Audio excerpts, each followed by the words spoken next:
kako ste i šta uložili u svoj pčelinjak, u svoje društvo. Mi smo pre mjesec dana ovdje u Kraljevu pričali o glavnim zahvatima na pčelinjaku u jesen. Dakle, kako smo zazimjeli, kako pčelice zimuju, ali istovremeno od takvog rada, od takvih stanja zavisi i broj šlakaca. Nećemo ponavljati šta je sve trebalo. Pogotovo, pošto nas ima malo i godinama, da se mnogo ne bi sekirali, ali šta je tu je, moramo dalje, ostaju pčele, pčele su upućene na nas i od nas sada očekuju ono što smo možda propustili, a današnja tema ima zadatak i da vas podsjeti na nešto što ste možda zaboravili i da vas upozna sa nekim zahvatima do kojih smo saznavali, do kojih smo dolazili ovih posljednjih godina na posljednjih skupovima Apimondije i sa posljednjeg studijskog boravka u Nemačkoj i Austriji, gdje sam kod nekoliko instituta. Dakle, cilj svih nas na pčelinjaku jeste da usaglasimo jačinu pčelinjih društava sa svim agroekološkim uslovima. Dakle, da se prilagodimo uslovima gajenja pčela. Mi možemo imati, recimo, dobru košnicu, ali ako mnogo eksperimentišemo sa pčelama, ako pčela ne pripada domaćoj karnici, ako ne pripada našoj rasi, koja je adaptirana vekovima ovdje, možemo imati pogrešnu sliku i, da kažemo, pogrešnu iluziju o jačini društva. Ne daj Bože da neko sada uveze neku žutu maticu, onako putnju šibici kako neki to rade, a što je zakonom zabranjeno, pa da uveze recimo italijansku žutu ili još gore kaukasku. Ona će možda dati u prvoj generaciji dobre rezultate, jer italijanka stvara veliku količinu lega, ali ona je nestabilna za zimovanje, troši veliku količinu hrane, brzo se iscrpljuje i brža je izmena proljećnih i zimskih pčela.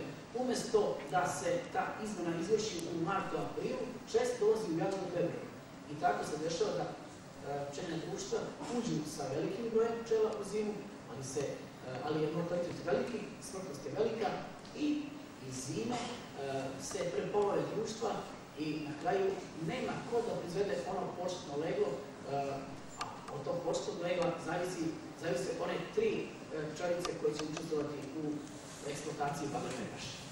Dakle, oko tih rasnih pripadnosti, oko tih ekotipova nećemo pričati, to ćemo jednom drugom prilikom, ili će to možda danas govoriti i kolega Stojanović, da nas bolje upozna šta se radi u Centru za selekciju.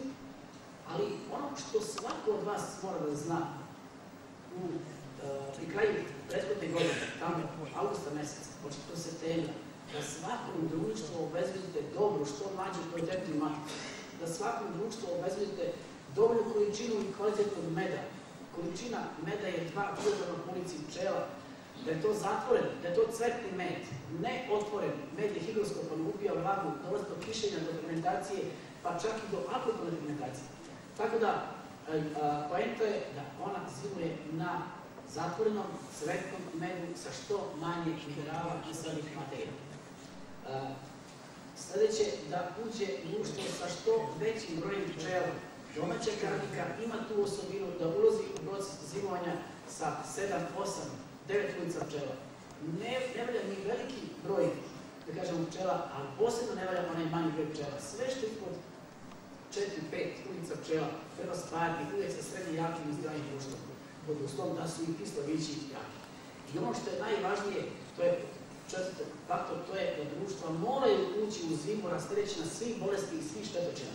Dakle, morate obratiti pažnju na sanaciju varove, da pogledate leglo kako je, da li je šareno, da li je sa ulidutim pokropićima sa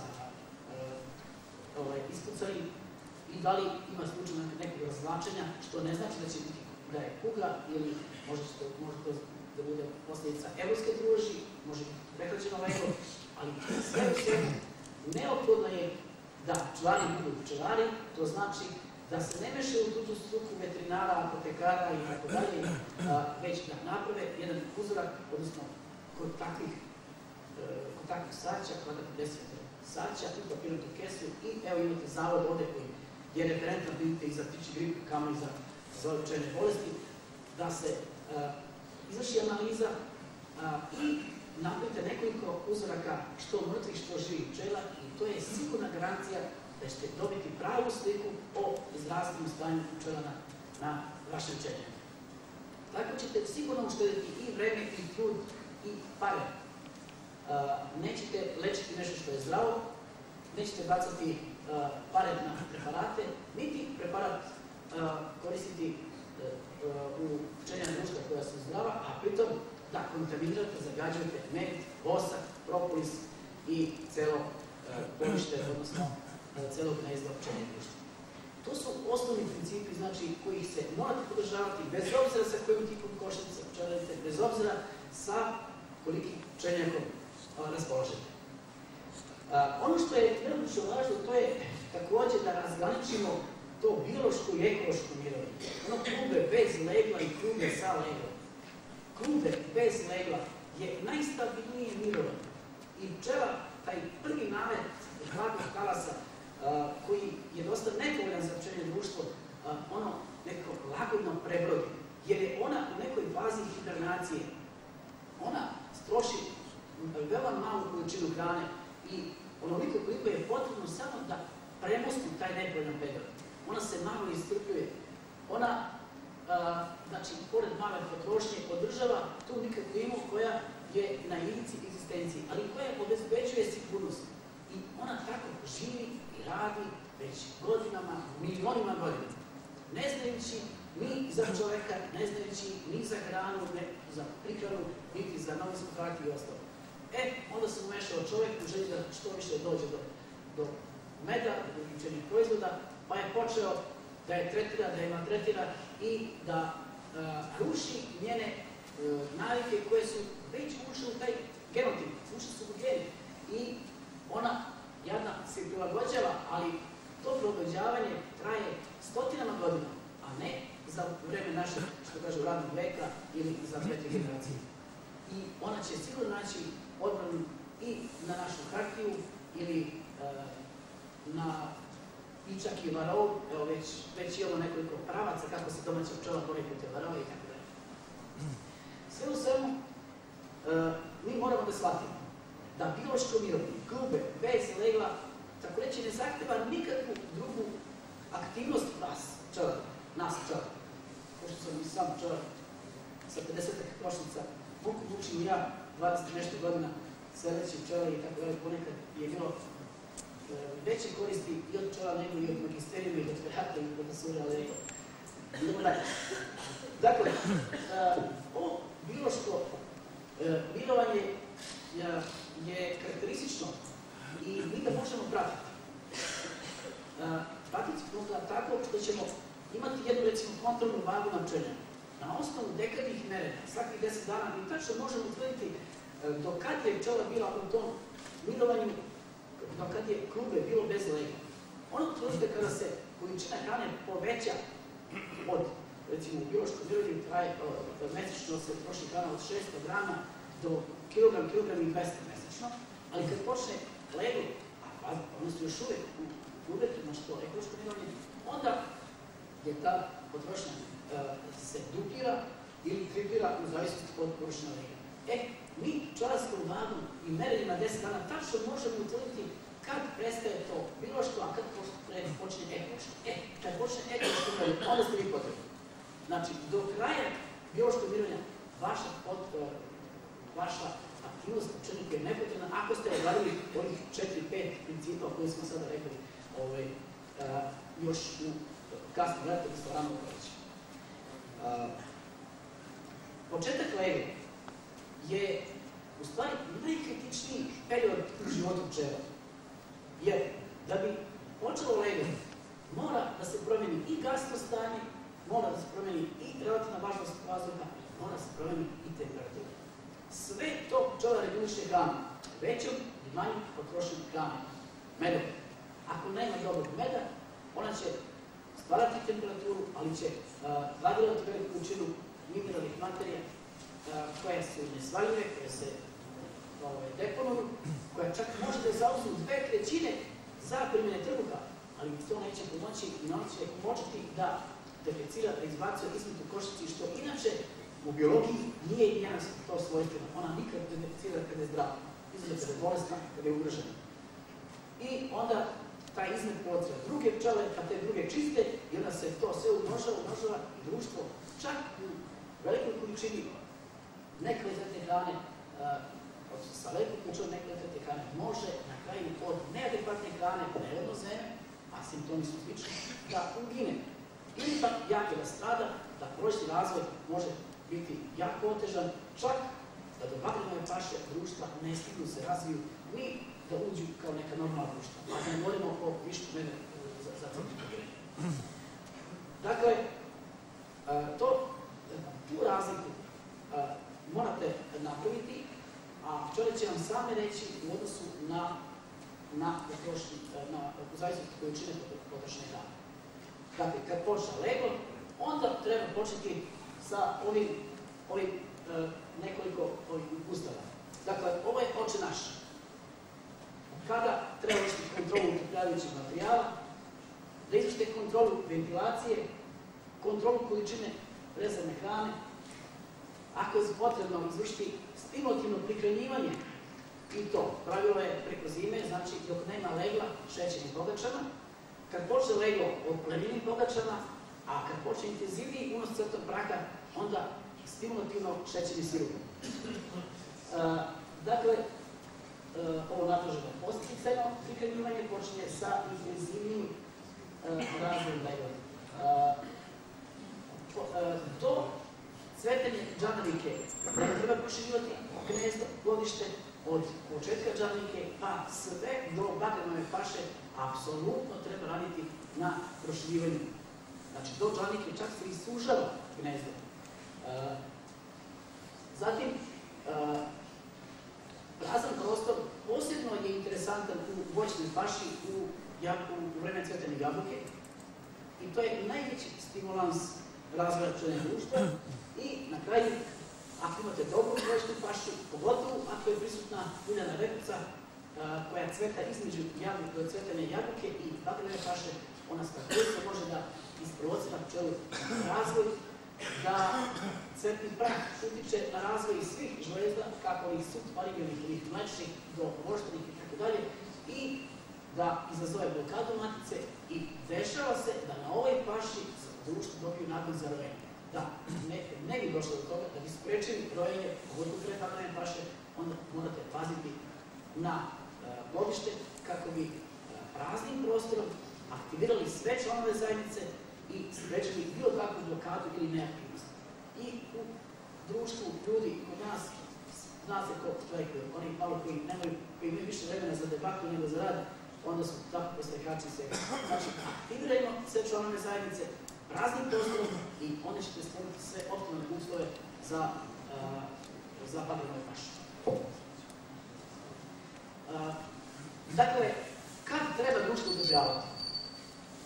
Činjenica da je prolećno utopljavanje poželjnije, neophodnije i svrsishodnije nego jesenje. Društva, kaže, nisu poznala novinsku hartiju, ni stilko, decenija godina, milijona godina. Ali je novinska hartija potrebna upravo kad se završava ovo biološko mirovanje, kad se završava ovaj period klubeta bez legla. Dakle, kad počne leglo, onda dodajemo novinsku hartiju ili stilopor koji ima manji koeficijent provodljivosti toplote i zato odlično čuva stvorenu toplotu pčelinjeg gnezda. On ima zadatak da spreči ekstreme, kako noćne niske temperature, tako i visoke dnevne. Dakle, nije poželjno sada da pukne neko jako proleće, nego upravo kao što je ovo vreme. Imamo do sada stabilno mirovanje, nije bilo jakih oscilacija, nije bilo toplih dana da bude društvo isprovocirano velikom količinom legla, nisu se društvo mnogo isciplivala i sa stabilizacijom vremena mi ćemo očekivati brži i eksplozivni razvoj i normalno shodno razvoju i izmjenu zimskih i prolećnih pčela tamo gdje je do sredine aprila, kada će primat preuzeti mlade pčele oko nego legla za napravljenu pašu i stvaranje pčela za eksploataciju napravljene paše. Dakle, što se tiče ovog osnovna, znači uloga upravljajućeg materijala jeste da obezbedi stabilno mirovanje bez, odnosno kod eliminisanja visokih dnevnih i niskih noćnih temperatura. Kad društva treba prihranjivati? Profesor Konstantinović, moj profesor i vaš stari čovjek ga sigurno znaju, govorio je da u sumnjivim godinama, kada niste sigurni da li je bilo medike u jeseni, a medika znači da su pčele sakupljale med i od sokova okolo voća, šljiva, jabuka, grožđa, lubenice i tako dalje, i od takvog meda se stvara medikovac sa dosta mineralnih, nesvarnih materija, najavljuje neka temperatura 16 stepeni, a sve što je preko 16 stepeni, znači možete otvarati košnice, da utvrdite da li su društva živa. To je osnovno, jer najopasnija pojava na pčelinjeku nije američki kuda. Najopasnija pojava je grabež. Ako govorimo o grabeži, upravo je grabež opasna sada, u ranom proleće. Jer mi rano proleće kažemo ovaj zimski period, kada pčele izlaze iz zime. Dakle, kada pčele izlaze da isprazne crveni trak, ali privučene mirisom meda, one vrlo brzo ulaze u napuštene košnice, u prazne košnice, uzimaju med, a med je verovatno sumnjivo kvaliteta jer društva ne bi stradala da su bila normalna društva, da su bila zdrava i tako se može desiti da se bolest proširi na celom pčelinjaku i na okolinu. Da bi se to sprečilo, znači prvi i osnovni zadatak jeste da uzeti da li su pčele uopšte žive, drugo, da li imaju maticu. Maticu, znamo, stari pčeli znaju kucnu pa oslušnu, pa ako pčele zabruje i prestanu, znači matica ih svojom matičnom supstanciju brzo umiruje i znači one tu. Ako dugo i žalostno bruje, matica nema, one ako dugo i žalostno bruje i to je prvi, da kažemo, simptom, prvi parametar da vas uputi na sumnju da matica nema. Drugo, odete vi podjač dole. Da li na podjač ima mrtvi pčela? Ako ima dosta mrtvih pčela i njih košnice, to je dobro. Zlo i naopako, ako su te mrtve pčele na podjači, jer pčele, ako su slabe, one nema dovoljno pčela da izvrce ne mrtve pčele. Ako na podjači ima dosta poklopčića, doštenih poklopčića, to je također siguran znak da matice nema, jer bezletak troši daleko više hrane od normalnih društava sa matice. I treći, da kažemo, zaklad za utvrđivanje prisustva matice jeste da kad pogledate poklopnu dasku ili zbeg za mračnu ventilaciju, iako vidite pčele i položaj pčela, ako su one skoncentrisane u jednu delu košnicu, da li pogledate nekoliko centralnih okvira, iako nema lega, iako je sače čisto, bez izmeta, bez proliva, i pogledate malo i nema zaostalih ćelija lega iz prethodne godine i tako dalje, onda to društvo spajajte, jednostavno spajaju jedno na drugo, bez nikakve novice rakije, bez rakije, da rakije nosi za sebe više nego za pčela i on će se spajati. Znači, to je drugi zadatak, da spojite tehnologiju. Treće je da se utvrdi količina hrane, koliko imate hrane, ako društva imaju, a to znači bitna je medna kapa od centralnih okvira. Levo i desno treba da je bar po okviru meda i nešto malo cvetnog praha. Jer u zavisnosti od unosa cvetnog praha od, recimo, januara, februara, marta, trećina sirupa, jedna trećina meda, zadeje se i uliva se lončitom, što kažu, u praznom sače i dodaje se levo i desno od ugleta, a preko dolazi pogača. Ta pogača ima trostruku ulogu da obezbedi hranu, sa kojom će se nabiti izvorena toplota, obezbediti hranu, vlaga u košnici će se bolje čuvati, pogača će se razpadati i brže usvajati i raznositi kroz sklonište. I treće, ta pogača obezbeđuje kontakt između pčela. Šta znači to? I kad god otvorite u toku zime, i kod slabog, i kod jakog društva, uvijek ćete naći, i bez obzira na koje temperaturi, uvijek ćete naći neke pčele koje se uzmaju po satonošom okviru. Tu su te kontaktne pčele koje obezbeđuju prelazak pčela i matici iz jedne ulice u drugu. Recimo, kad matica počne da leže jaja, ona nikada, recimo ako se nalazi u centralnoj ulici, nikada ne položi jaje s jedne strane okvira i s druge strane, već položi 30, 40, 50 jaja s jedne strane i to uradi s druge strane. Jer jedna ćelija se doviruje ne sa 6, nego sa 9, 6 sa ove strane i 3 sa druge strane. Tako da, ali ona, prilikom polaganja tih 50 jaja nikada ne prolazi ispod donje letvice ili sa bočne letvice, ili prolazi sa gornje, preko satonoša. Pogačaj obezbeđuje to stabilno i sigurno prelaženje iz ulice u ulicu i širenje legla. Pogača upravo se ponaša i kao utopljavajući materijal. Znači, čuva vlagu, a vlaga je neophodna upravo iz razloga što nema opet početka legla ako nema dovoljne količine vode. U zavisnosti od vode se širi i leglo. Jer od 100 pčela 70 pčela unosi vodu u početku, 20 nektar, 10 pola. Znači, skoro 3-4 puta je veća potreba za vodu, da bi se povećala vlažnost. Zbog toga, kažemo, treba staviti pogaču ne koliko zbog hrane, koliko zbog utopljavanja i zbog sigurnog obezbeđenja prostora za prebacivanje iz ulice u ulicu i sa pogačom nikada se pčela neće otići u jednu stranu košnice, a da je med u drugoj, ili pak da matica ostane u jednu drugu košnice, a gro pčela da ode u drugu stranu. Vidite, vi sigurno znate da iz literature kaže biološki minimum hrane jednog pčelinjeg društva je 8 kg. To je važno za početak razvoja legla. Znači, i sve preko 8 kg vi možete da kreirate, sve zavisi u stvari od jačine društva. 8 kg to je biološki minimum, a koliko ulica pčela puta 2 kg meda. Znači, svako društvo će vam reći koliki su profitevi za hranu. Da bi tačno odredili količinu meda koja je potrebna jednom društvu, vi, evo, za poređenje možete izračunati. Recimo, 300 grama meda čini 1 kvadratni decimetar na saću, odnosno 3 kvadratna decimetra otprilike čine 1 kg meda. I po površini medne kape, vi tačno možete da kažete da u košnici ima toliko meda. Podelite sa brojem ulica, vidite da li je to 2 kg meda po ulici.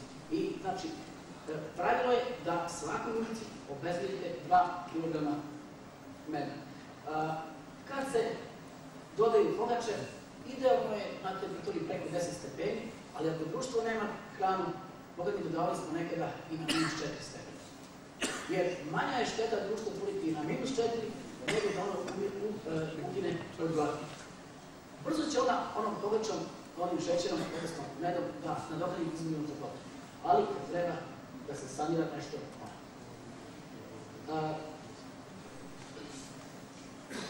dakle, 5 do 6 nedelja pre pojave pčelinje paše u literaturi se kaže da treba odpočeti sa prihranom pčela i to u oba agregatna stanja, i sa pogačom i sa šećenim sirupom.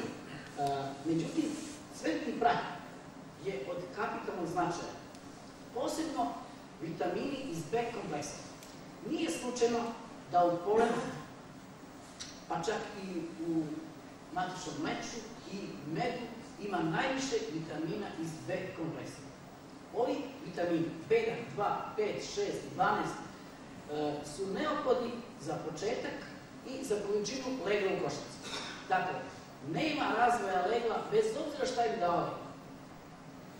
I pogače, i sirupe, i neke stimulanse, posapine, posatone i šta ja znam sve, ako nemate vitamina iz B kompleksa. To je utječao nekim silnim pogledima, počeo od Hajdaka od pre 50 godina do zadnjih decenija. Ako u prirodi nemate svežu količinu polana, a polan pčele unose već od januara meseca, od februara, zavisi od zime, od niskih temperatura, počeo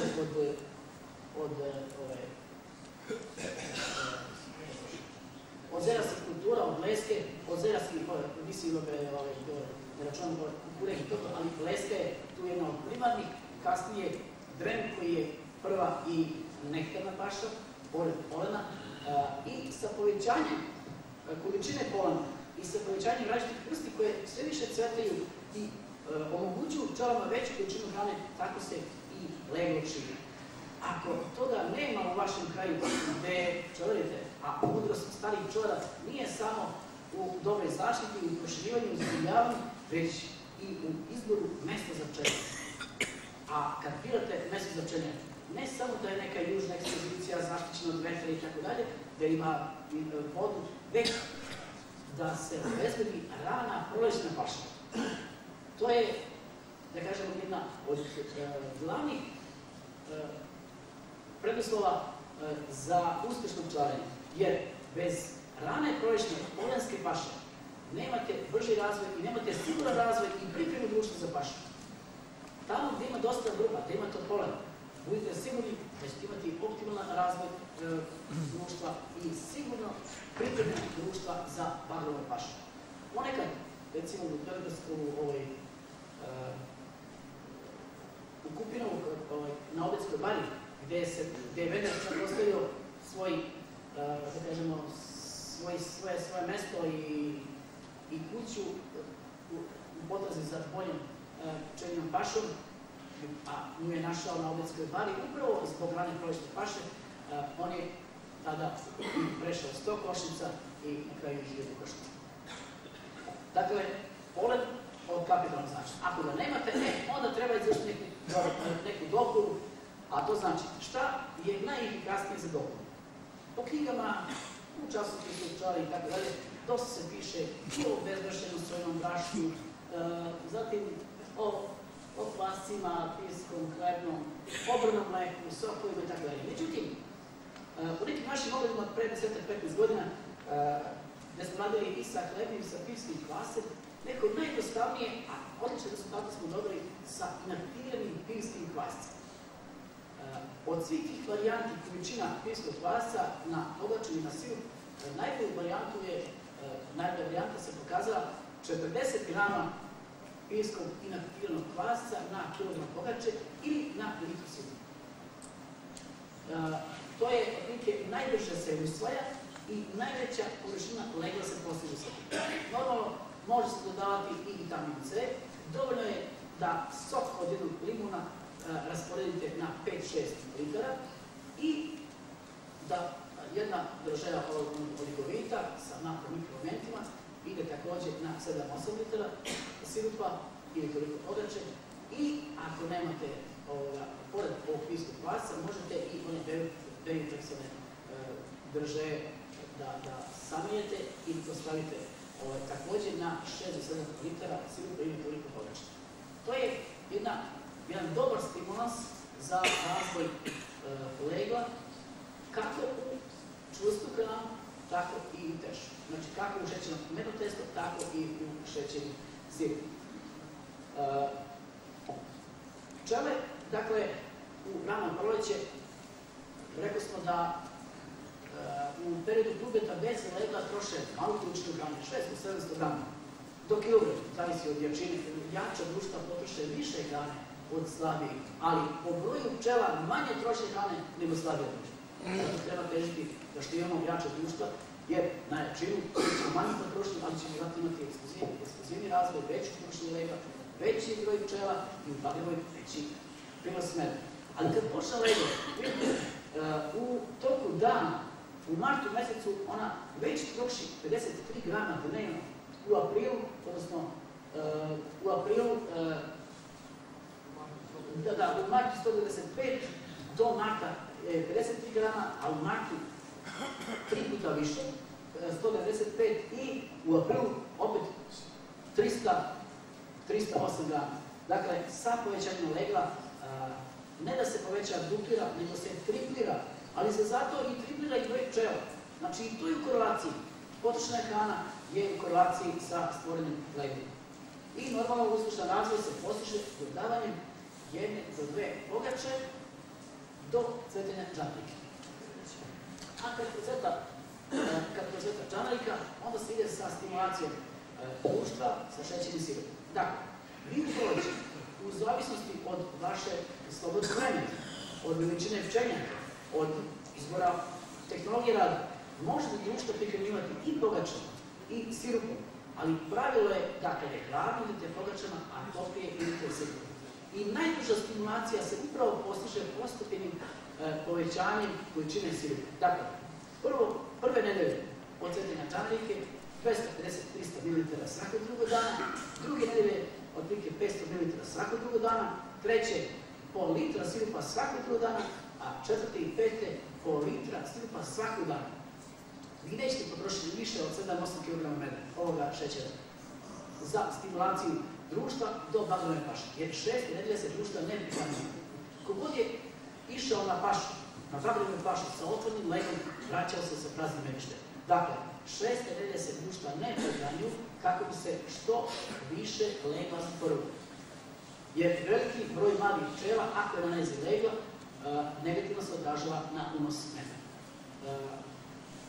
Ovih 7-8 kg šećera je mali izdatak, možda za nekog veliko gubljenje vremena, ali on toliko stimuliše društva da pčelinja društva sa takvom prihranom imaju bar za trećinu, a do bagrovne paše često u proseku i po 2,5 i 3 rama zatvornog lega od društva koja nisu ovako stimulisana.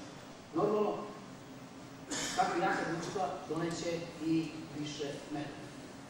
Zna se koliko jedan ram zatvornog lega može da ponese, da izvede pčela koje će u bagrovnoj paši bar u sredini i pri kraju učestvovati u medobranju.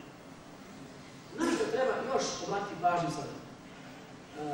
Dakle, prvi posao vas na pčelniku sada kada procveta, kada bude lepše vremena, jeste da se bacimo na čišćenje podnjača.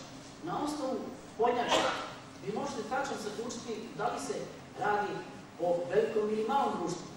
Jer zona klubeta na osnovu poklopčića će vam tačno reći da li su podnjače suve ili vlažne. Ako je suva, ok, ako je vlažno, ne valja zbog ventilacije. A to odmah morate da vidite u čemu je problem. Jer društva, koliko će leto biti otvoreno, zavisi opet od veličine društva. Znači, koliko ima ulica pčela puta santimetar. Ako imate 8 ulica, 8 cm, 6 ulica, 6 cm. Ako je drugačije, onda izmena vazduha i mikroklima se neće regulisati onako kao što to zahtjeva biologija pčelinjeg društva.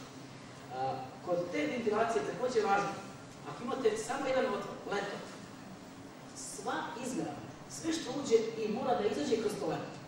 Ako imate neki bilo kakav drugi otvor na košnici, on menja ventilaciju i apsolutno se menja i gasno stanje, i temperaturni režim, i vlažnost vazduha. Recimo, ako imate u zbedu za našu ventilaciju, u poklopnoj nasici, imate hranilicu, nije svejedno na kojoj strani će biti rupa, odnosno otvor za tu hranilicu. Najnepovoljniji otvor za hranilicu jeste ako se nalazi u zadnjem delu košnice.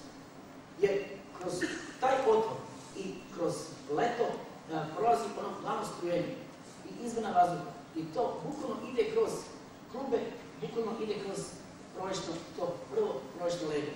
Često se dešava da dođe do prehlada, do prehlada legla, do gubljenja i legla i umjesto se društva razvijaju, ona stradaju oko čišćenja, oko sanacije tog legla i, kažem, najčešće stagniraju i ne dočekaju ne razvoj, nego čak odbace i u onom u jačini nego što su bile sredinom marta meseca. Lošija varijanta ako je otvor za hranicu na sredinu. Jer izmena vazduha ide kroz jednu trećinu klubeta i legla. Najbolja varijanta jeste od leta otvor da se stavi sa čelne strane zbega ili pokote daske. Jer onda izmena vazduha ide pored klubeta, pored legla. A pčelele lepezanje krila ubacuju onoliko sveže vazduha, izbacuju onu količinu dioksida, povećavaju ili izbacuju vlagu i tako dalje.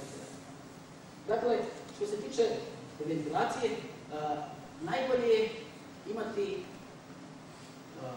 hranilicu sa pčelne strane košnice, a još bolje ako ispod pokopne daske ili zbega ubacite jednu ruku od jednog kvadratnog, od 2 kvadratna santimetra u obliku jednog površine jednog nokta koji se zamreži i taj otvor je dovoljan i zimi i leti za ventilaciju. Jer zimi svež vazduh prolazi odozdo, a istrošeni se izbacuje gore.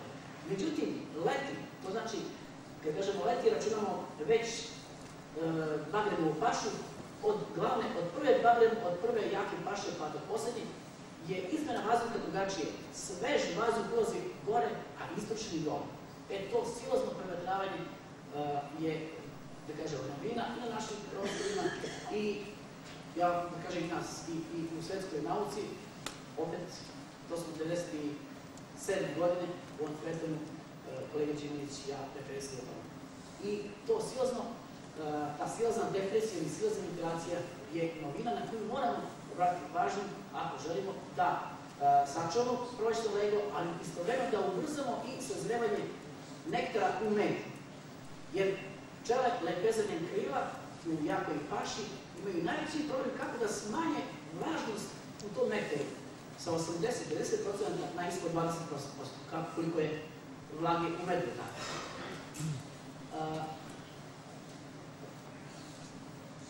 Dakle, do voćne paše težimo da sačuvamo plodište, čak možda i sužavanjem da sačuvamo tu mikroklinu. A od cvetene pčelarnike počinjemo sa postotanjem uprašiviranjem. Jedna grupa pčelara, čak i veliki pčelar koji ima pčeljak na 2 kontejnera u krvi Beograda, on recimo još u jesen izbacuje sve one ramove koje pčele ne zaposedaju. Bez obzira da li su prazni ili imaju meda. Dakle, zazimljava na 7-8 ramova, a ovo sve izbacuje, pa neka je tu i prazan prostor za 2 okvira levo, za 2 okvira desno. Jer kaže, dešava se često da pčele odu na prazno saće i pobjegnu prosto od medne kape. I uginu na to prazno saće od vladi, a u pločici u drugom delu ima meda. Tako da, sa ovim zazimljavanjem on bukvalno nema gubitaka zbog lutanja pčela i pravca oko izbora hrane. Zbog toga se, kažem, preporučuje da se u proleće društva sužavaju do voćne paše, a od voćne paše počne postupno proširivanje. I to, kod odabakle kočnice i kod pološke, prva satna osnova dolazi između sa južne strane, sa zagrjanije strane, između okvira sa leglom i okvira sa cvetnim pravom. Drugi dolazi posle sa druge strane, a kasnije, posle 4, 5, 7, 10 dana, sve zavisi od pašnih uslova i od temperature, mogu se dodavati i po 2, kažem, i 2, levo i desno po 1, a kasnije i po 2 čak okvira sa satnim osnovom. Mi skoro svi smo prihvatili tezu da saće u plodištu moramo menjati svake 3. godine. Međutim, u posljednje vreme preporuka je čak na velikim institutima Evrope da se saće plodište menja svake 2. godine. Jer staro saće u plodištu ima niz nedostataka. Vi znate da se pčela kod izlaska, kod formiranja preslači 4 puta u stadijumu lutke, 1 puta u stadijumu larve, 1 puta u stadijumu lutke. Dakle, posle svake pčele ostane 5 košuljica koje se talože jedna na drugu. Pčele njih ne izbacuju, već po izvedenju pčele, one poliraju, prekrivaju ih tankim krilom voska i propolisa. I neka se u takvim ćelijama i u takvim saću, izvrlo 10 generacija, to je već 50 košuljica. I neka je saće staro 3 godine, to je 150 košuljica. Dakle, posle 150 košuljica, ona ćelija nije duboka 5,4, 5,7 mm koliko treba. Ona spada čak na 5, ponekad na 4,8. To je prečnik, a dubina je 10 do 12 mm. Dakle, posle 3 godine, ona je plitka, ona plića čak i od 8 i 9 mm, a prečnik je sužen na nekih 4,8 do 5 mm. S takve uzane ćelije izleće se mala pčela sa malim jezikom, sa malom mednom vojkom, malim korbikulama, malim javnicama za čuvanje cvetnog praha i ona teško da može i sama da egzistira, a kamoli donese neki višak za medište, za centrifugiranje. Zato i vi od 20 čak do 40% možete da povećate, mislim 38% možete da povećate produktivnost pčelinjeg društva samo zamenom sađa u plovištu. Jer u krupnim ćelijama se rađaju krupnije ćelije, ostvaraju krupnije ćelije, krupnije pčele se rađaju iz njih, veću količinu voska ostvarujete, veću količinu meda i tako dalje. To je opet jedno drugo predavanje. U ovoj fazi, posle početka prihrane, moramo obratiti pažnju da se izvrši adekvatno stimulisanje hrane. Ali ono što je karakteristično za našu domaću pčelu jeste da ona počne sa razvojem lega. Ne sme doći do stagnacije. Kod italijanske, kod kavkaske, kod drugih rasa, u zavisnosti od trošnih uslova, ona i širi lego i staje. Sa visokim temperaturama ona počne opet da širi lego. Međutim, naša, koja je ipak potiče iz brdsko-planinskih delova Balkana, ona brzo širi lego u poleće, ali kod kasnih polećnih razvoja dolazi do zastoja. I kada nastupe visoke temperature, ona ne ide za temperaturama odmah u širenju, već sačeka sigurniju temperaturu. I tu izgubi nekoliko dana u tom ponovnom širenju. Da se to ne bi desilo, društvo znači moramo dodatno utopiti, ili ako su utopljena, da proverimo utopljavajući materijal, da sprečimo ekstreme noćnih niskih temperatura i kada počnemo da prihranjujemo, važan je taj kontinuitet. Ako smo počeli sa pogačama društva, moraju imati priliv ili sveže hrane ili veštačke hrane. Znači, ako nema paše u prirodi, vi onda pogačava ili sigurno morate da obezbedite taj kontinuitet. Da ne dozvolite tu stagnaciju, jer ako ne dam da stane, izgubit ćemo 4-5 dana ponovnog nastavka lega. I zato je, kažem, važna ta stimulacija kontinuirana.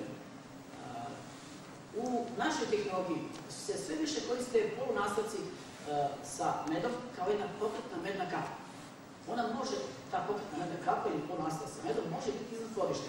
Ali je veoma interesantno da se ona podbaci, znači sa cvetanjem džadarike, da se podbaci ispod plovišta i da se društva stimulišu svojim sopstvenim medom. I to automatsko prihranjivanje, to je stara metoda, ona potiče još s kraja 19. veka, više od 120-130 godina, daje odlične rezultate. To je ono što i Venner pričao o onom sa onom medicinom hrane i tako dalje.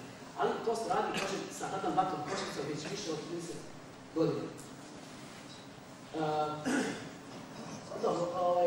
Koje pčele učestvuju u prenošenju hrane i tako dalje, povećava se sve, stimuliše se i makice i tako dalje, dakle, sa prihranom može.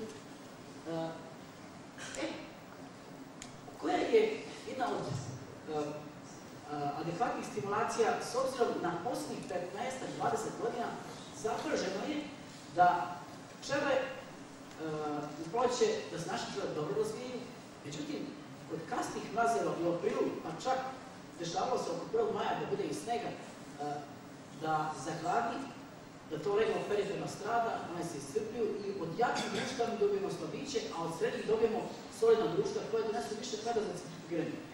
Da se to ne bi desilo, onda se preporučuje jedna postepena stimulacija plovišta. Kako? Kod nastavljača, znači kod lanstotrutove košnice, kod parasistema, kod alpske košnice. Košnice se okreću za 180 stepeni, plovište.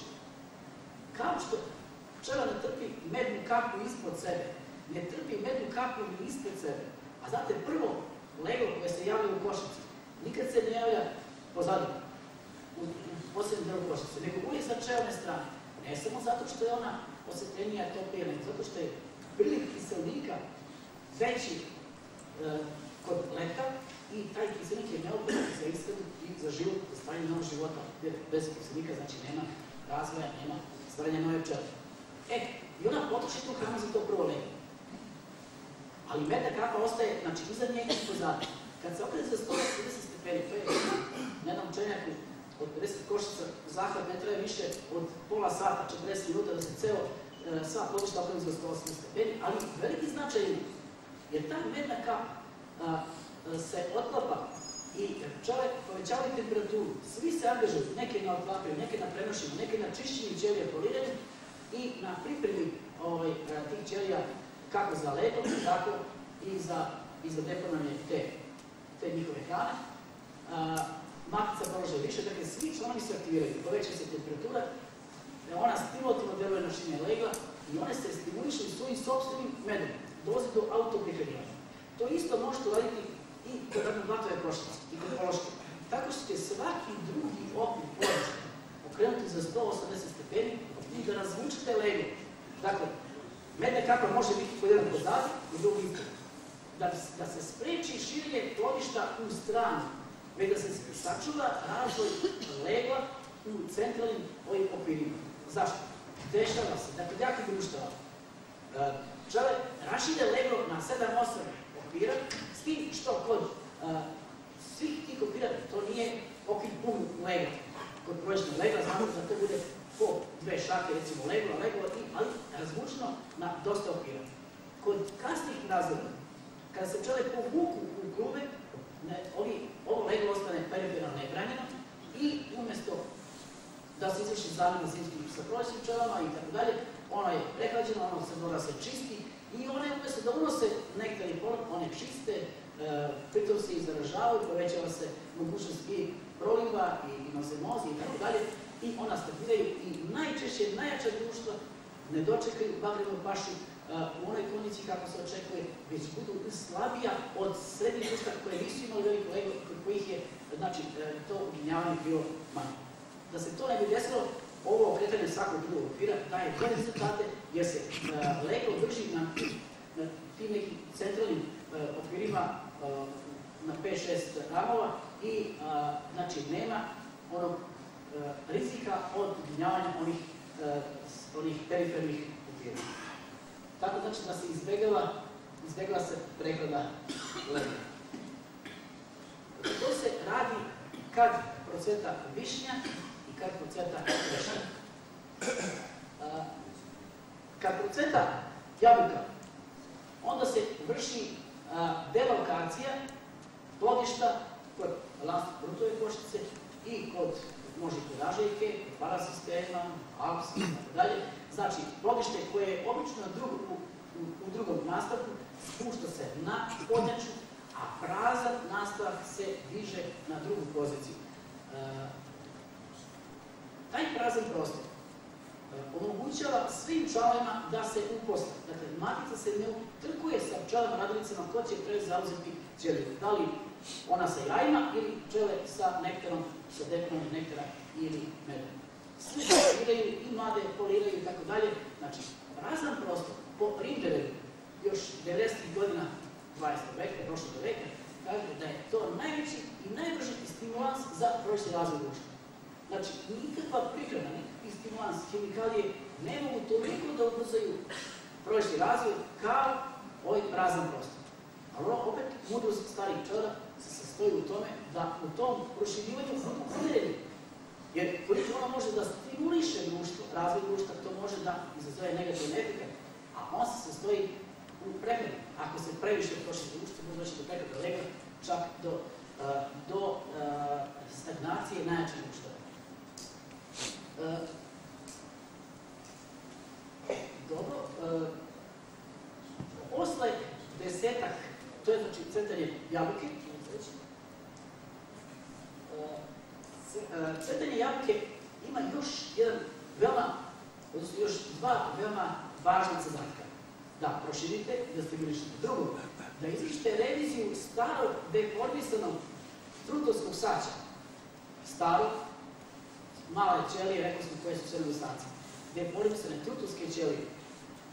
Cilj nam je da proizvodimo pčelu radilicu, a ne trutove. Drugo, izbacivanjem starog saća vi radite etnološku preventive, jer dozvolit ćete da u svakoj ćeliji, pa makar ona bila prekrivena tankim filmom i voska i propolis postoje spore koje su karakteristične za pčelinje bolesti. Kada društvo oslabi, može doći do infekcije, do zaraze i može se javiti i nozemoza, može se javiti i evropska tuberkuloza možeš, pa čak i američka, ako dođe do neke kataklizme, ako dođe do velike prehlade legla, pčela se iscrpe oko čišćenja legla i tako dalje. Znači, prvi i osnovni uslov je da se izvrši revizija. Drugo, u toj fazi još nema mnogo pčela, mladih pčela. Stare već nestaju, mlade se već rađaju, znači dobro je da se izvrši, jer one i površina ili broj kulica za poslednjih pčelama je najmanji u tom periodu, već u toj fazi kada raste. I sledeće što je takođe važno da se izvrši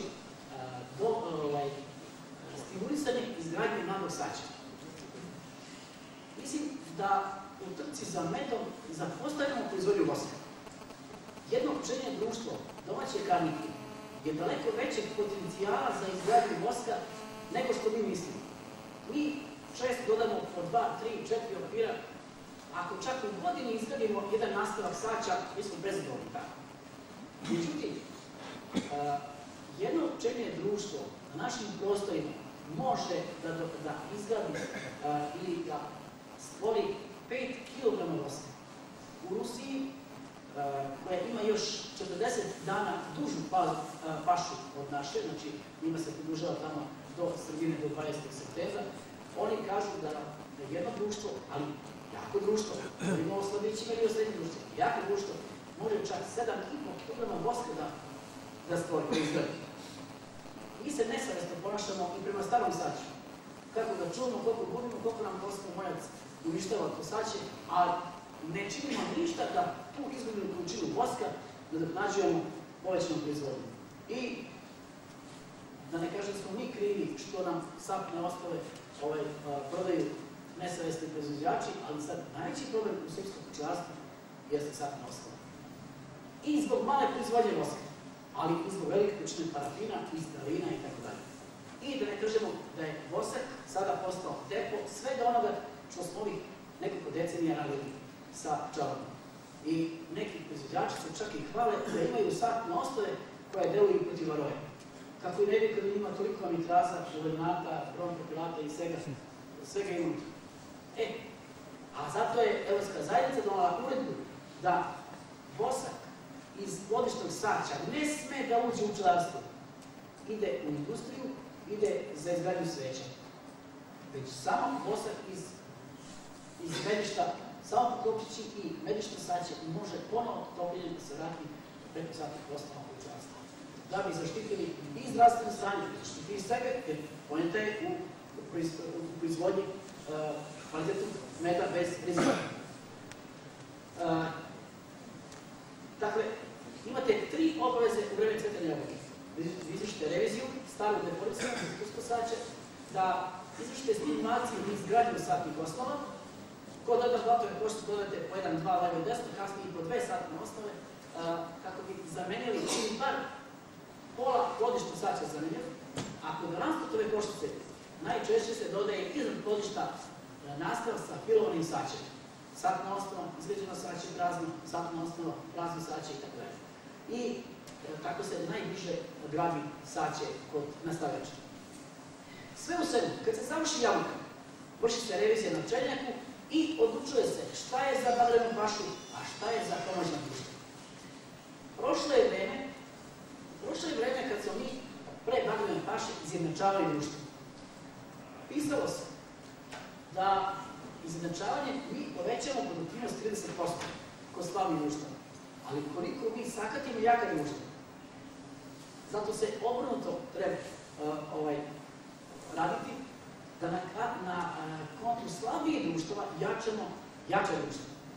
I napraviti na 7 dana, 10 dana pre bagremne paše napraviti takav raspored okvira u plodištu da sve što je ispod 8 okvira zatvornog legla ne može ići u medobranje bagra.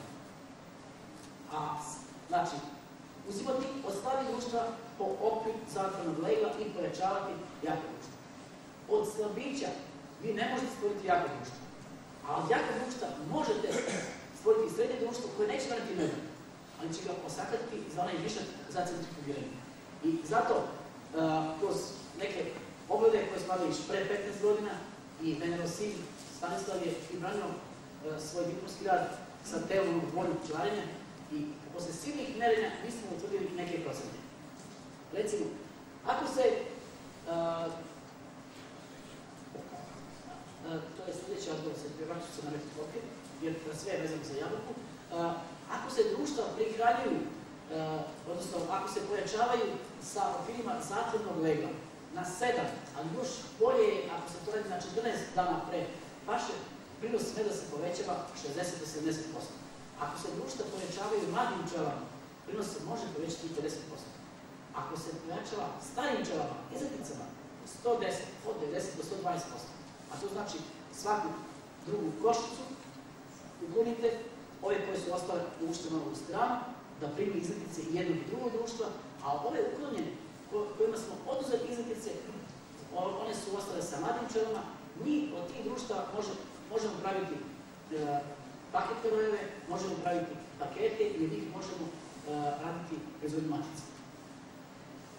Ova društva koja su ostala, ona će doneti 110-120% više meda, znači više nego da su društva ostala pojedinačno zajedno. Dakle, dobit ćemo više meda nego pojedinačna, a s druge strane dobit ćemo i materijal i za proizvodnju rojeva i za proizvodnju matice. No, da se vratim još u crtanje jabuke još da završimo. Najnoviji stavovi pčelarskih instituta u Nemačkoj, koji su po meni posle ovih 7 svetskih kongresa Pimodija na kojima sam bio najjači što tiče praktičnih iskustava i praktičnih savjeta, jer oni organizuju kurseve za pčelare u okviru svojih asocijacija i oni garantuju rodnu marku, imaju neki svoj brand i stoje iza te tehnologije koju daju, ali istovremeno i kvaliteta pčelinjih proizvoda koji se nude potrošačima. Jer ako da neku tehnologiju, onda neko garantuje i kvalitet koji se proizvede. Kažu da protiv varoje je idealno vreme da se otpočne sa biološkom borbom protiv varoje. A to je putem građevnjaka. I sigurno znate da pčelinja društva koja se izdvoje u ovoj godini, do kraja godine sigurno neće uginuti od varoje. Znači, kad kažem izdvoje, to znači krajem maja, početkom aprila kad se izdvoje, presjeca se razvojni ciklus varoje i varova ne uspeva da ponovno doživi onaj veliki pik, onaj maksimum koji može ugroziti egzistenciju ili starog ili novog društva. Također, uklanjanje tutijskog legla ili njegovo reduciranje smanjuje i presjeca opet onaj razvojni pik varoje. A samim građevnjacima se varoa eliminiše i preko 60%.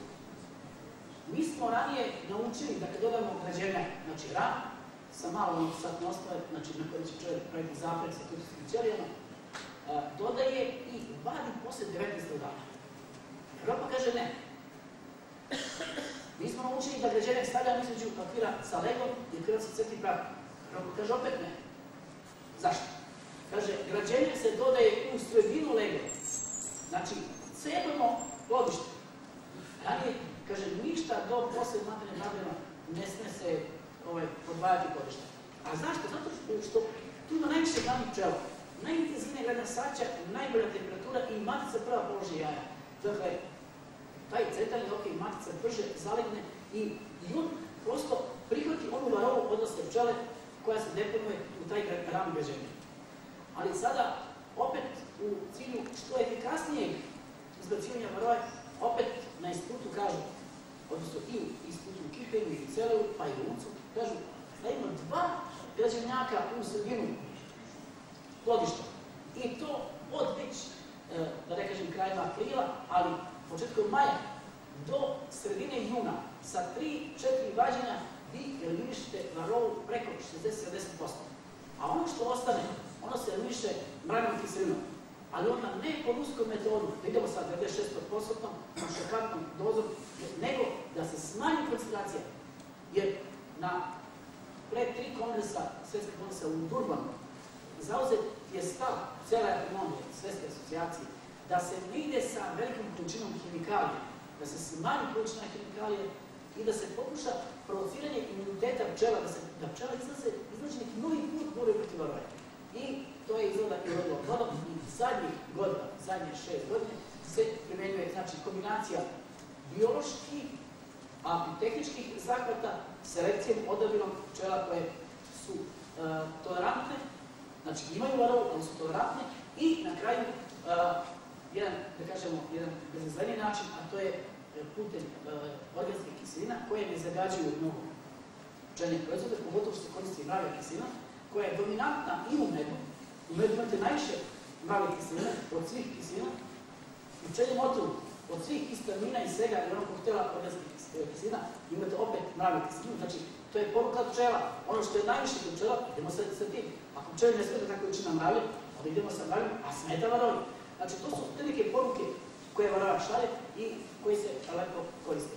I, znači, kombinacijom nekih zahvata, nekih bioloških metoda, selekcijom i ovim organskim pristupom možemo suzbiti varovu da se ne ugrozi proizvodnja meda, a da se dobije med odličnog kvaliteta.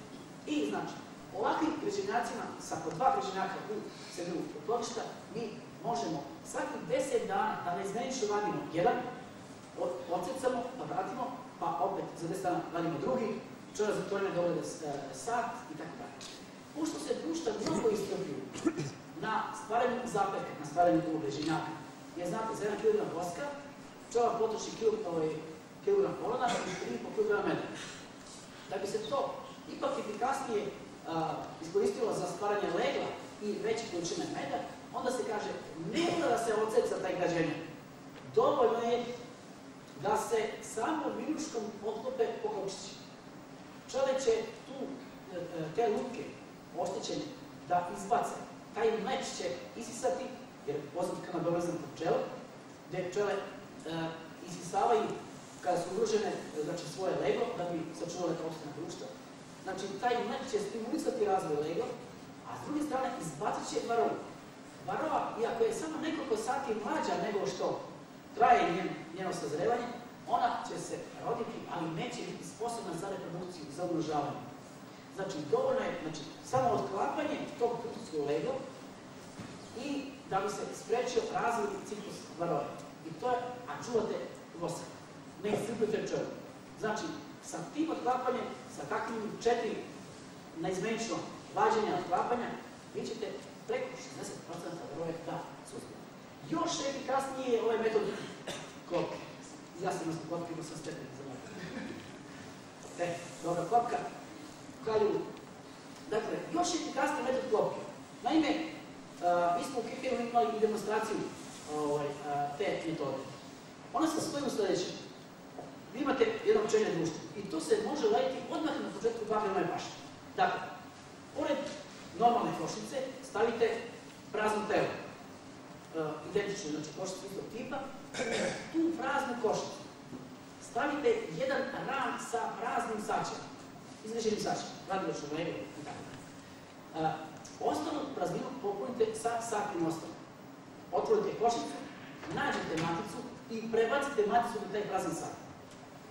Sklonite plodište i na podnjaču stavite taj prazan nastavak sa tim praznim satom i maticom. Stavite toplotnu dasku i kompletno celo ono plodište stavite preko toplotne daske, ali leta okrenite na drugu stranu. Što se dešava? Stare pčele odlaze na pašu, vraćaju se sa mednom boljkom, sa medom, sa nektarom i sa cvetnim prahom. Ulaze dole, one nemaju gde da deponuju, nego onaj prazni sat. Međutim, pčele su racionalne, one obraćaju pažnju i na leglo i na količinu meda. One počnu intenzivno da grade satne osnove i da deponuju med u tom malom saču. Tako da, a matica ubrzano polaže jaje, normalno neoplađeno. U tim ćelijama ulazi kompletna varova sa pčele, ulazi u to leglo. I taj ram je u stvari klopka varove. Mi varovu, znači to da biološki teramo da ona uđe u taj ram. Za 10 dana, pošto se računa da će uz jedan dan pčele izgraditi grabe saće i dekuna med, stadijum jajka traje 3 dana, stadijum larve traje 6,5 dana, to je 9,5 dana. Već 10. dana, 11. vi vadite taj ram sa tutskim saćem u kome je varova već ušla i gdje je leglo već pokupno, stavite drugi prazni sat. Vi samo sa 2 prazne sata kompletno ćete svu varovu sa odrasle pčele da izvučite bez ikakvih hemijskih tretiranja i notrepiranja. a dobit ćete meda isto kao da je bilo plodište, da je bilo normalno društvo. Jer aktivnost pčela se ne smanjuje, tu nemate veliku količinu legla da one budu na ishrani legla. Istovremeno, gradi se sače, dobit ćete mlado sače, dobit ćete med na mladom devičanskom saču. Znači, istu količinu meda, dobit ćete veliku količinu voska i izbacite varu. A šta se dešava gore? Gore je plodište, u nedostatku matice javljaju se prisilni matičnici. Ne vidite ih. Iz prisilnih matičnjaka izlaze prisilne matice. Neće se desiti da prva matica izležena ubija sve matice. Jer u toj situaciji društvo se bori za sigurnu egzistenciju i formiraju se grupe pčela koje brane te matičnjake od agresivnosti prve matice. I kada se izleže neka matica, kada one dovoljno pojačaju u srcu, onda dolaze do suparničke borbe i normalno u toj borbi najjača, najstabilnija je tako matica pobeđuje, dobija plodni žar za tamo 5-7 dana, odlazi na oplodnju, vraća se 2-3 dana period sterilizacije spermatozida i počinje da nosi jaja, ta prisilna matica. Ali dok se ona izlegla, znači 16 dana, pa dok plodni žar, to je 5 dana, 7 dana, pa onda to je 22, imamo 3, 25 do 28 dana, mi nećemo imati legla. Tek početak legla. Za to vreme mi pčelari imamo vremena da izvršimo reviziju sača, jer se u tom plodištu izlegla sva varroa, i pčela i varroa. Ono defektna pčela, ti invalidi su već uginuli. Oni ne žive dugo. Neki žive 3-4 dana, neki 7, neki 15 dana, sve u zavisnosti od količine hemolite koja je nedostajala u fazi lutka. Znači, i pčele su se diferencirale na zdrave i one uginule. Znači, nema više legla, izvrši se revizija starog sača, izbacuje se staro sače i ponovo možemo izvršiti reviziju, opet prazan sat, opet sat na osnove, da kompletno sače promenimo, da stimulišemo razvoj, tamo su mlade pčele, tamo se aktiviraju moštene žleze, itd. I ponovo za sljedećih 20 dana mi možemo od klopke da izvadimo, da izvučemo varrou i iz gornjeg nastavka. Kažu da ovakvim načinom nije potrebno 2 godine tretirati pčela nikakvom hemijskom supstancom, već samo građenjacima i metodom klopke biološki se eliminiše varroa iz pčelinje mošte. To se radi znači od kraja cvetanja jabuke, od početka bagrema, pa sve tamo do 15. do 20. juna u našim uslovima. Ono što rekao,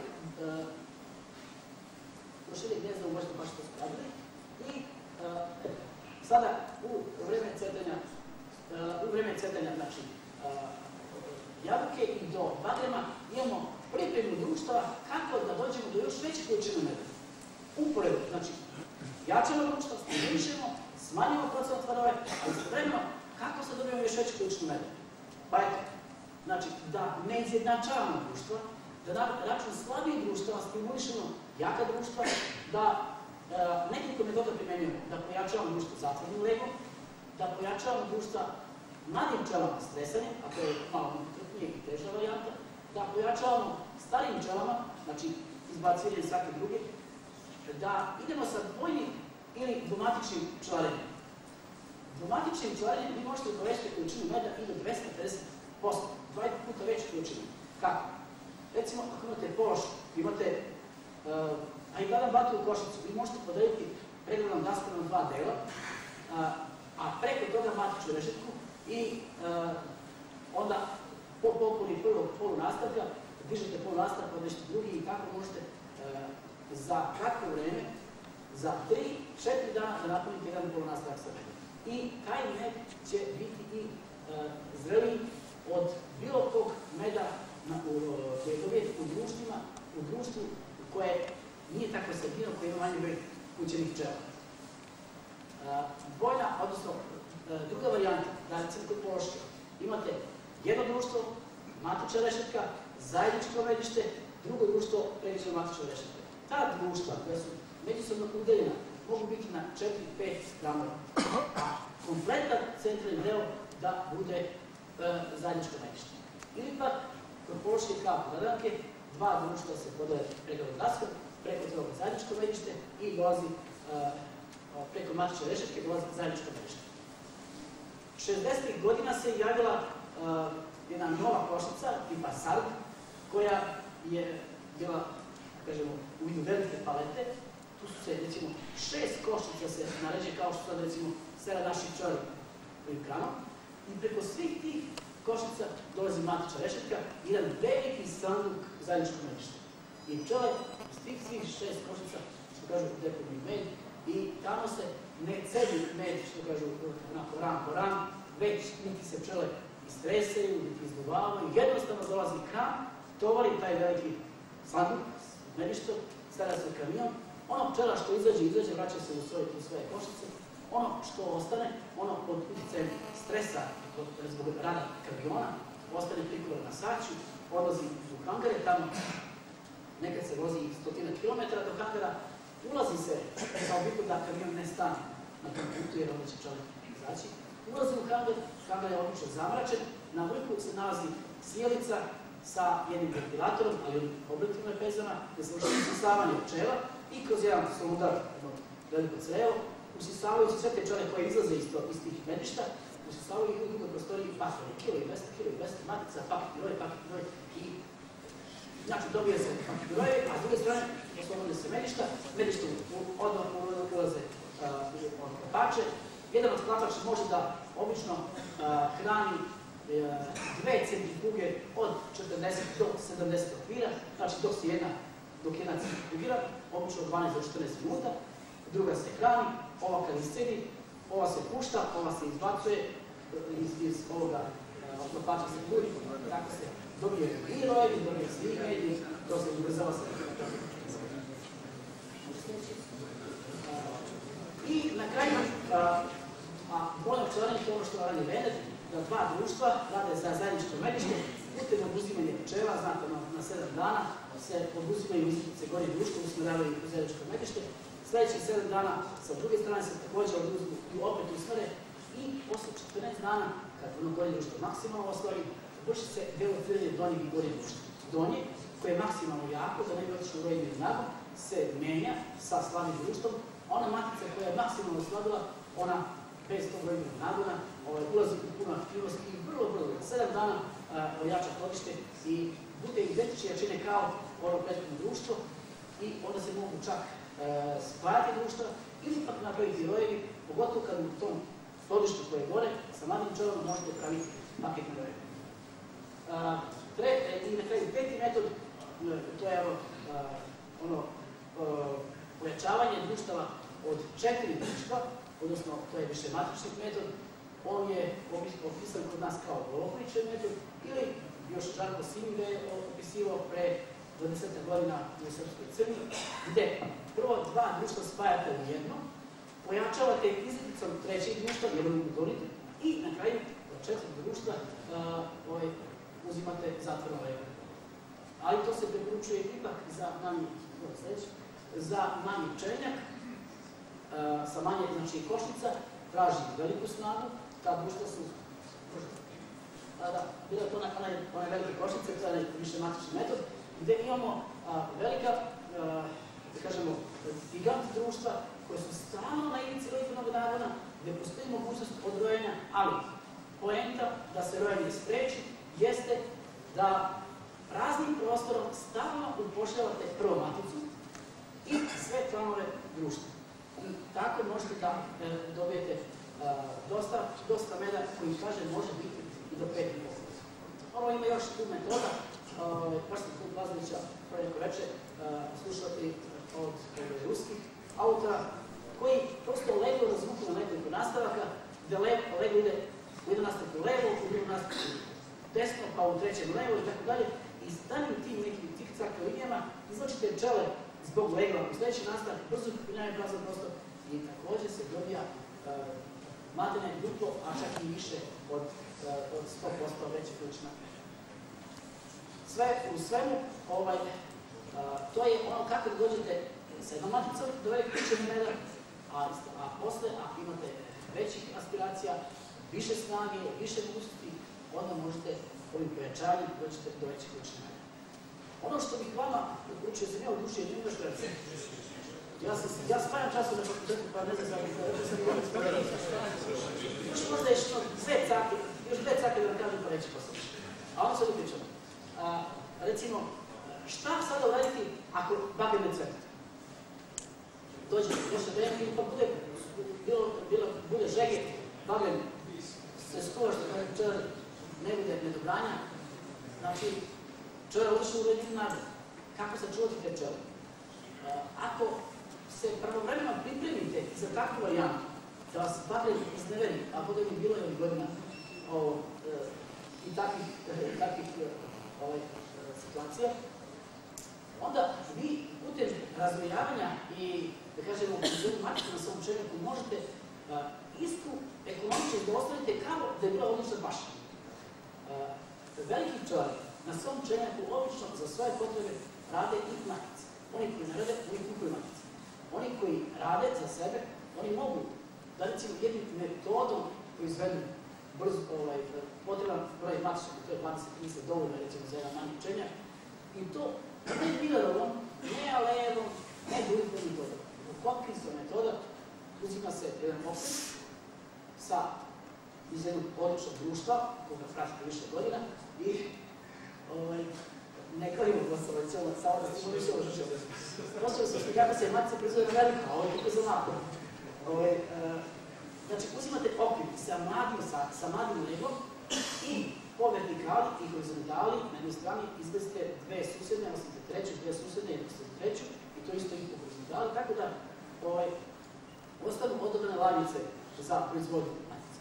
To odnesete i stavite na drugo obezmatičeno društvo koje ste prethodno obezmatičili, znači ispunili maticu i pre dodavanja kontrolisali da li to društvo ima matičnjake.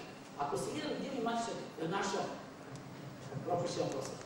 Znači, i to, ne stavljate ga vertikalno, nego popreko, preko stomaša okvira, sa strane malo ušuškate sa pamučnim krpama, nemojte u njim slučajno. Vunane krpe draže pčeli i onda se obaraju rekord na kratke staze. Sa preponom ili bez zaista do korina. Znači, novinama, pamučnim krpama se onaj popuni prazan prostor i posle 11. dana okvir se vadi, a ono od ozdo, što kažu, vise ko židovi matičnici. I onda oštrim zabijenim nožem, vi odsecate i dodajete za ove rojeve. Za to vreme, traje proizvodnja, vi pravite onoliko rojeva koliko vam treba, onoliko nuklus, ili obdođe. Pojenta je da svakom medalu, znači društvu koje je učestvovalo na paši, stvorite jedan rojić koje će imati oplođenu maticu u toj godini. I pri povratku sa paše, sa bagema, prvog drugog, da svakog medalu dodate po taj jedan rojić, nakon dva okvira i mladom maticom. I drugog dana kad se pčele orijentišu, zamijenite mesto, gornjeg i donjeg društva, mlada matica sa starim pčelama veoma brzo popunjava plodište, a stara matica, kada ostane bez starih pčela, mlade pčele kidaju matičnjake, iako je pošla roditelj nagom, vi sprečate roditelj nagom, a ako izvučete predelu dasku, odnosno pokupnu dasku, vi onda menjate maticu. Matice prolaze u sukob i u najčešće 95% slučajeva mlada matica povećuje staru maticu. Tako ste zamenili staru maticu, a da niste ni tražili, niti videli staru maticu, niti ste rizikovali da dodajete maticu. Jer i kod dodavanja, redko kad, odnosno 80-90% se prima matica, a ovakvim načinom nema rizika, već dobijete sigurno mladu maticu bez svih ovih redkih rizika. Hvala na pažnji, a poslije ja vas poslušam da pitam ako mi ne nekada.